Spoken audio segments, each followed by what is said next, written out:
تحفه سالیبابایوه زنی هنرمند است. بیش از 1 سال می شود که به هنر قدیمی کلالگری مشغول است. نقل می کند که این هنر را از هنرمندان جمهوری ازبکستان آموخته است و حالا با یک گروه زنان از جماعت دهات اونجه ناحیه باباجان غفورов در مجمع تاریخی فرهنگی قلعه خوجند هم می آموزند و هم یک جا کلالگری می کنند. سری کار همین لایزنی بود. لایزنی های کردیم.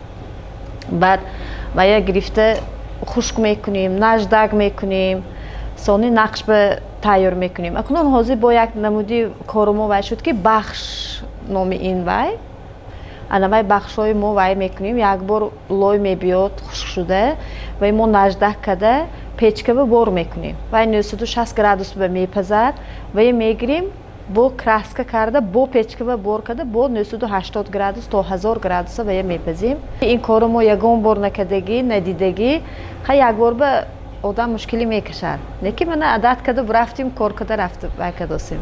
بنا به نقل قهرمانی گزارشی ما هنری کلالگری مهنتی زیاد را طلب می کند و این کار بیشتر خاص مردان است. اما امروز گروهی زنان هم در این جاده موفق شدند و با احیای این هنری قدیمه زندگی خود را پیش می برند. سالیبابایوه میگوید در اول برای آموختن نازکی های کلالگری بسیار عذاب کشید، زیرا لایزنی و خشک کردن آن و سفته کردن و به قالب درآوردن برای زنها تا جای دشوار است. اما با گذشت 1 سال همه نازکی های کلالگری را آموخت و امروز این هنر برایش وسیله روزگذرانی شده است. و پیش خودمون مقصد گذاشتیم که باید ما این کار تونیم.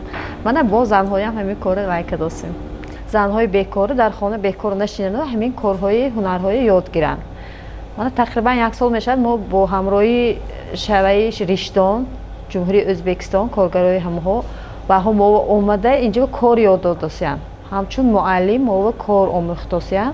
این زنی هنرمند تا زمانی از خود کردن کلالگری خانشین بود. همراه زنهای دهه بعضاً به کارهای صحرا همچون کرایه می رفت. امروز باشد از هنر آموخته‌اش خوشحال است و دیگر زنها را نیز به این کار جلب کرده است تا از مهنتی پرمشقت خلاص یابند. زیرا هنرمند بودن از کارگری کرایه بهتر است میگوید سالیبابایوه.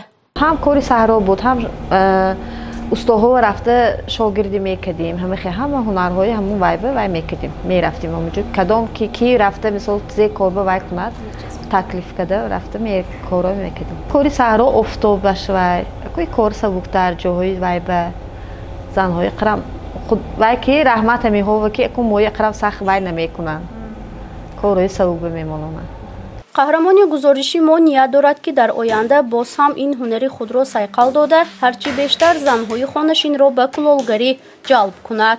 بنا با گفته این زنی هنرمند مردانه و زنانه بودنی هنر مهم نیست. برای موفق شدن تنها خواهش و پیش خود مقصد گذاشتن است. در این حالت زنها می توانند حتی در پیشبرد کسب مردانه نیز موفق شوند.